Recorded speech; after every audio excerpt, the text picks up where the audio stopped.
Bonjour à toutes et à tous. Avant de débuter, je vous souhaite une très belle année 2025. Et pour bien commencer cette nouvelle année, je vous propose un petit récapitulatif des sujets ESR qui ont fait l'actualité ces dernières semaines. Et on commence tout de suite ce kiosque de l'ESR avec le dernier classement des écoles de commerce de Challenge. Du côté des écoles post-prépa, on garde le même trio de tête avec HEC Paris toujours en tête, mais petit changement derrière avec l'ESCP qui se classe à la 2e place au détriment de l'ESSEC désormais à la 3e place. Même constat pour les écoles post-bac avec les mêmes écoles que 2024 sur le podium, seule différence, Kedge BEP qui passe de la 2e à la 3e place. Aujourd'hui, les écoles de commerce comptent 11% de boursiers contre 37% au niveau national. Alors, comment les écoles s'engagent-elles pour lever les freins? Dans le dossier qui accompagne le classement de Challenge, la rédaction s'est intéressée aux différents dispositifs mis en place en école de commerce pour favoriser la diversité. Un article qui fait écho au nouveau palmarès créé par Challenge avec l'association Article 1, qui a par exemple donné le prix de coup de cœur du jury à l'ESSEC pour sa stratégie de repêchage à l'oral des candidats boursiers. On reste toujours dans le classement, mais cette fois-ci, on s'intéresse aux écoles d'ingénieurs avec le Figaro étudiant.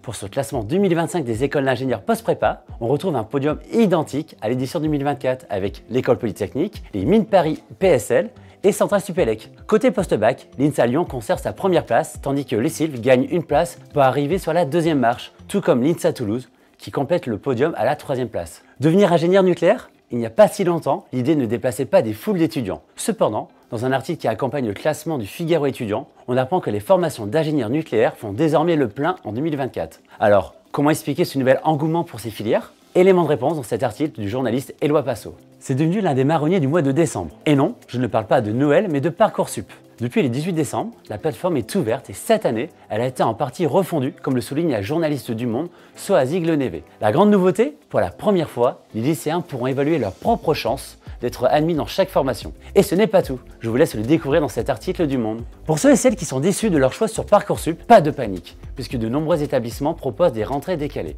Une solution idéale pour se réorienter sans perdre une année, comme en témoignent les nombreuses personnes interrogées pour cet article du Parisien étudiant. Le sujet est également abordé par l'étudiant, qui publie une liste de formations accessibles en rentrée décalée en ce moment même. École de commerce, école d'ingénieur, école spécialisée ou université, il y a des opportunités pour tous les profils. La Cour des comptes veut remettre à plat l'accès aux études de médecine. C'est le titre de cet article des Échos. Celui-ci résume le dernier rapport de la Cour des comptes pour qui le système mis en place depuis 2020 est trop complexe et devenu intenable. La Cour propose ainsi plusieurs pistes détaillées dans cet article de Solène Polonec. Suivant le mouvement entamé par l'Université d'Angers à la rentrée 2023, plusieurs établissements d'enseignement supérieur expérimentent les congés menstruels. L'objectif, permettre à leurs étudiantes et membres du personnel de bénéficier en cas de règles douloureuses de quelques jours d'absence chaque année sans passer par la case médecin. Quel en est le bilan? Quelles sont les modalités d'application dans différents établissements? Réponse dans cet article de Campus Matin. Voilà, c'est la fin de ce premier kiosque de l'année. Rendez-vous en février pour un nouveau récapitulatif de l'actu ESR. À bientôt!